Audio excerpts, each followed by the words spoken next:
All's quiet now, the doctor said. I'll see to the wounded. Jim and I will make something to eat, the squire volunteered. We cooked outside in the hot sun, trying not to listen to the loud groans from the doctor's patients. Of the 8 men who had fallen in the action, only 3 still breathed. Hunter, Captain Smollett, and one of the pirates shot by the doctor. The pirate died within hours. Hunter never regained consciousness and died the following day. The captain was luckier. Job Anderson's bullet broke your shoulder blade and nicked your lung, but not badly, the doctor told him. The second bullet tore some calf muscles, but you'll recover. For the next few weeks, don't walk or move your arm if you can help it. After eating, the squire and the doctor sat and talked beside the captain for a while. A little past noon, Dr. Livesey grabbed his hat and pistols, strapped on a cutlass, and put the map in his pocket. With a musket over his shoulder, he crossed the north side of the fence and set off briskly through the trees. Gray took his pipe out of his mouth when he saw the doctor go and said, "Is Dr. Livesey mad?" "No," I replied. "He's the sanest person I know." "Well," Gray said, "if he's not insane, then I am. I just saw him climb over the stockade." "He's probably going to see Ben Gunn," I said. "It's too bad Mr. Gunn wants people to come alone. The doctor is enjoying the cool woods while we're roasting inside this stockade.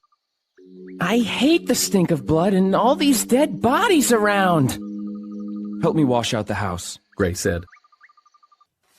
We scrubbed the blood off the floor, and I also washed the cookware, but my disgust only grew stronger. I wanted to leave, but I knew they wouldn't let me go. So I decided to wait and slip out when nobody was watching. But I needed a good reason to leave my friends. "I'll go find Ben Gunn's boat," I told myself.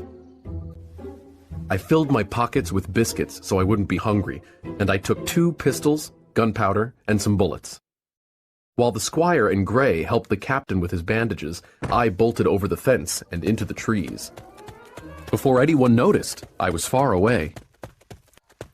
"I'll head east so the pirates won't see me from the anchorage, and then I'll go south," I thought as I snuck through the tall woods. By late afternoon, I had come to the cool beach and was walking alongside the tumbling surf. When I was far enough south, I took cover in thick bushes and crept warily up a ridge near a bit of sandy land sticking out from the shore. I was right between the sea and the anchorage, which was protected from the force of the ocean by Skeleton Island. The Hispaniola was still and quiet, floating on an unbroken mirror of water, with the Jolly Roger hanging from her mast. I saw a familiar pirate sitting in a shore boat alongside the ship, talking and laughing with 2 men leaning over the ship's stern. "Long John Silver," I whispered to myself. They were much too far away for me to overhear or see them clearly, but all at once I heard the most horrid, unearthly screaming.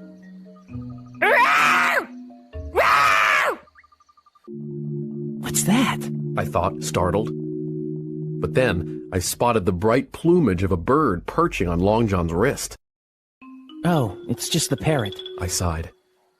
Long John shoved off in the boat and rowed for shore. The 2 other pirates, one was the man with the red cap, stayed on the ship and went below. The sun set behind Spyglass Hill, fog rose, and the light began to fade. "I must hurry if I'm going to find Ben Gunn's boat," I told myself. "It's going to get dark soon." The white rock, visible above the trees, was about 200 yards away, and I crawled on all 4s among the bushes. By the time I touched the rock's rough sides, the area was hard to see clearly, but right below in a ditch was Ben Gunn's boat. It was a very small, crooked structure of tough wood covered with stretched goatskin. "I can't imagine a full-size man in this," I muttered. There was one low seat, a kind of stretcher in the front, and a double paddle for propulsion. I had never seen such a boat. It looked as if it had been made by some ancient seaman, but it was light and portable. After having found Ben Gunn's boat, I should have returned to the stockade, but suddenly I had a great idea. "I'll cut the Hispaniola adrift," I said to myself. The pirates, after the morning's disastrous attack, might pull up the anchor and sail away. Long John left his men on the ship without a shore boat. I thought. It'll be easy. The fog is covering everything. Tonight will be perfect for my plan. I ate my biscuit and waited for dark. As daylight disappeared and absolute blackness settled over Treasure Island, I picked up Ben Gunn's boat. Only 2 points were visible on the landscape. One was the Great Fire, where the pirates were drinking in the swamp. And the other was a mere blur of light in the dark fog. The anchored ship's cabin window. The tide was out, and I sank in swampy sand to my ankles before I got to the water's edge. Wading in, and with some strength and skill, I set Ben Gunn's boat in the water. Ben Gunn's boat, I soon discovered, was a very safe boat for a person my size. It was quite buoyant, but crooked and difficult to manage. Even Ben Gunn himself had admitted the boat was hard to handle until you got used to it. The boat turned every direction but the one I wanted to go, and most of the time I went sideways.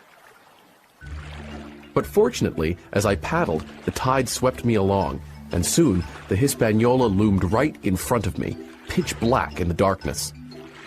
Slowly, I saw her spars, the poles supporting the rigging, and the hull take shape. The closer I got to the ship, the faster the current grew. Soon, I was alongside the ship and next to the thick, twined rope of the anchor line. I grabbed hold. A few cuts with my pocket knife and the Hispaniola will float out with the tide, I said to myself. Then I noticed how tightly stretched the anchor line was. The tension is so tight, it's like a bowstring, I thought. If I cut this line when the ship is pulling so hard against the anchor, my boat and I could be knocked clean out of the water. It's too dangerous. But then a light wind started blowing from the southwest. The wind caught the Hispaniola, and the ship shifted position just a bit. I felt the anchor line go limp in my grasp and decided to go ahead and cut the rope. I took out my pocket knife, opened it with my teeth, and cut one thick strand after another. Soon, the vessel was held in place by only 2 strands, which had tightened up once more. When the rope becomes loose again, I said to myself, I'll cut these last strands. While I waited for a good gust of wind, someone opened a window in the stern. Something was thrown out, and it splashed in the water. An empty bottle, probably. You stupid swab! One man shouted. I deserve a bigger share of the money! I recognized the voice of Israel Hands, and deduced that he was the other pirate left on the ship with Redcap. The name I started calling the man in the red nightcap. They were drunk and arguing. You're a dog! Redcap shouted back. You won't get any more! The men argued and cursed at each other. They'll be trying to kill each other soon, I thought. But they quieted down again and drank some more. Meanwhile, on shore, the glow of the great campfire burned warmly through the trees. Someone was singing an old sailor song. But one of her crew was still alive, of the ship that sailed with 75. At last, another strong breeze came and the ship shifted. I felt the rope go limp once more, and with a good, tough effort, I cut the last thick strands. The ship began to turn, spinning slowly across the current. I paddled furiously to avoid being flooded by the ship's wake, but I couldn't get out of the way of the huge turning danger. Lord, save me, I prayed as I lay down flat in the bottom of my little boat. All I could think of was being crushed on the jagged rocks. I'm going to die, I cried as I shut my eyes tight. I must have lain in Ben Gunn's boat for hours, beaten to and fro by the waves, drenched with the flying ocean spray, and expecting death at every moment. Gradually, weariness and numbness overtook me, and I fell asleep in my sea-tossed little boat. I dreamed of home and the old Admiral Benbow.